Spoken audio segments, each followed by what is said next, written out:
sat in the front row of the conference room, smiling like they'd just won the lottery. For 5 years, they treated me and my twin babies like trash on the side of the road, leaving us to starve when my husband died. But the moment the news broke that a massive tech conglomerate was buying my late husband's family horse ranch for 9 figures, my parents magically reappeared, crying fake tears and pretending they were my biggest supporters. They genuinely believed they were about to step into a life of luxury on my dime. They even brought their own financial advisor to the closing. But as the pen touched the paper, their smiles completely froze. They had no idea I was about to give every single penny away right in front of their eyes. My name is Chloe, and I am 26 years old. 5 years ago, my entire world shattered into a million pieces in a single, terrifying instant. My husband, Liam, was driving home from his shift at the local mill when a patch of black ice threw his truck off the road. He didn't survive the impact. I was left entirely alone, staring down at my 2-month-old twin babies, Leo and Mia, with absolutely no way to pay our rent, buy diapers, or even put food on the table. Desperate and drowning in grief, I swallowed my pride and went to the one place I thought I would find sanctuary, my parents' house. My family was incredibly wealthy, living in a massive estate and obsessed with high society status. I stood on their porch, shivering in the cold rain, holding my crying twins close to my chest. When my mother opened the door, she didn't open her arms. Instead, she looked down at my worn clothes with pure disgust. My father stood behind her, his face completely indifferent. I begged them through tears just to let us stay in their guest room until I could get back on my feet. But my father simply folded his arms and said that I had made my bed the day I chose to marry a poor country boy instead of the wealthy suitor they had picked for me. My mother added that they wouldn't waste their hard-earned money supporting someone else's baggage. Right before my eyes, my own biological parents slammed the heavy oak door in my face, leaving me and my hungry infants stranded on the streets in our darkest hour. Stranded on the pavement with my crying twins, I felt completely broken, realizing my own flesh and blood had discarded us like garbage. With nowhere else to turn, I placed a desperate, tearful call to Liam's parents, Arthur and Martha. They lived miles away on a struggling, rundown horse ranch in Montana. They had always lived a simple life, and I knew they were barely scraping by. Yet, the moment Martha heard my voice over the crackling phone line, she didn't hesitate. She told me to come home. When I arrived at the ranch, the paint was peeling off the barn, and the fences were patched together with rusty wire. But Arthur and Martha stood on the porch with their arms wide open. They didn't see me as a burden, and they certainly didn't see my beautiful babies as baggage. They welcomed us into their modest home, immediately heating up a pot of homemade stew and setting up a crib they had hastily pulled from the attic. For the next 4 years, that ranch became our sanctuary. Arthur and Martha split their meager meals with us, ensuring Leo and Mia always had fresh milk, even if it meant they went without. To pull my own weight, I traded my city clothes for denim and boots.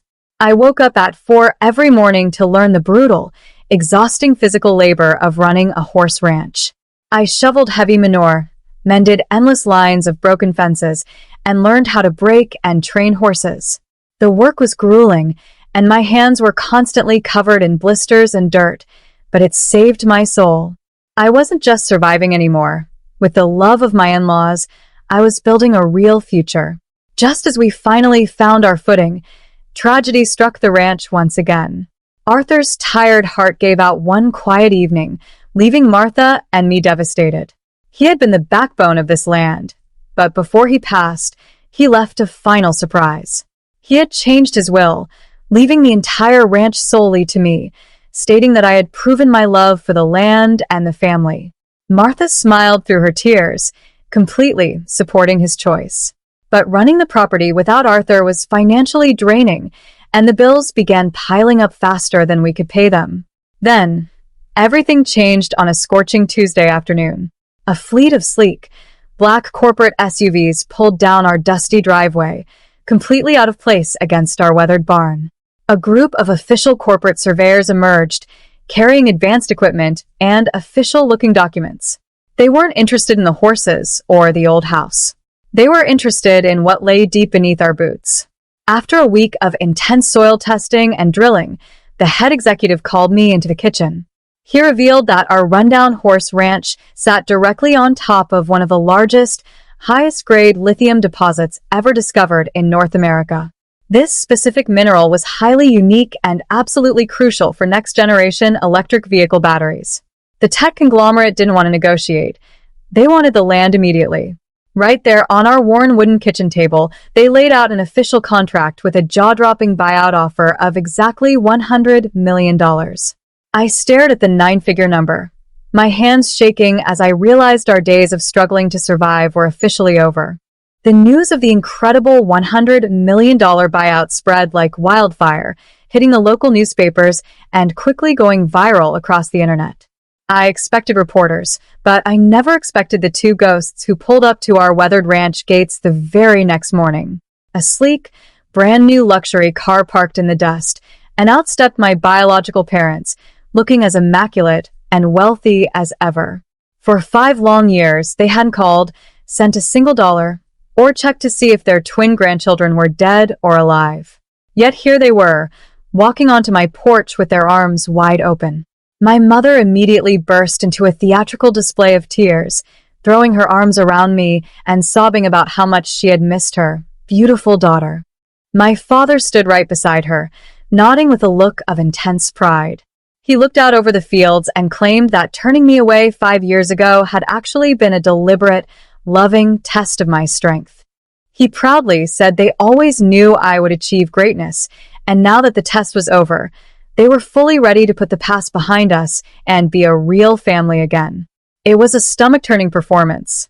Their eyes kept darting past me toward the corporate SUVs still parked near the barn, their expressions filled with pure, unadulterated greed. They didn't see a daughter who had survived a nightmare. They saw the same blood. They were automatically entitled to a piece of my newfound fortune. Little did they know, I remembered every single word they said to me in the rain. Every instinct screamed at me to kick them off the property, but I forced myself to take a deep breath and smile. If I threw them out now, they would immediately hire a team of expensive high society lawyers to contest Arthur's will or delay the corporate buyout in a messy pre-closing legal battle. I couldn't risk freezing the deal and hurting Martha. So, I played along with their sudden affection, pretending to be a naive, overwhelmed girl who desperately needed her wealthy parents to help manage this unimaginable fortune. My parents took the bait hook, line, and sinker.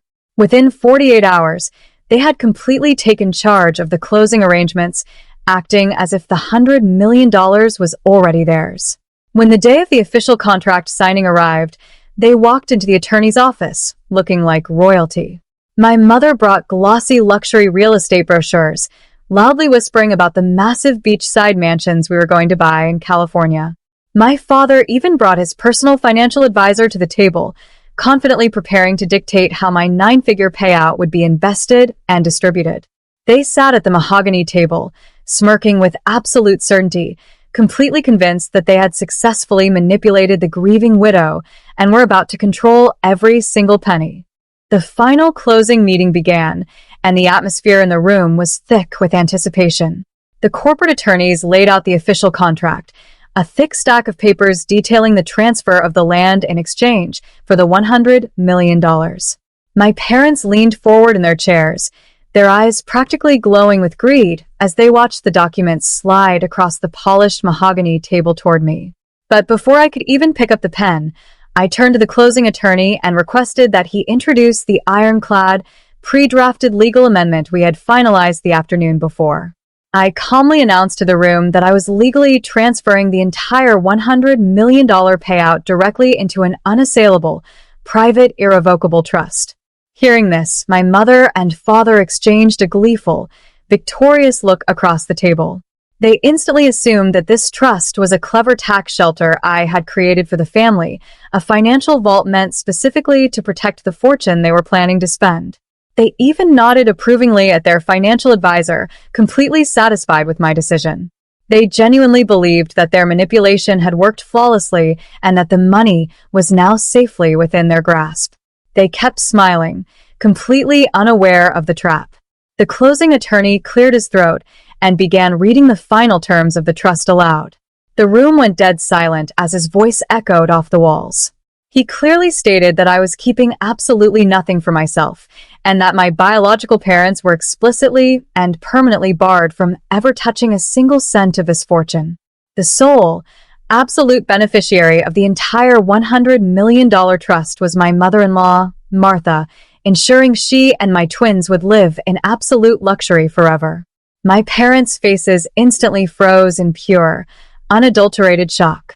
The smug smiles vanished from their lips as the brutal reality sank in.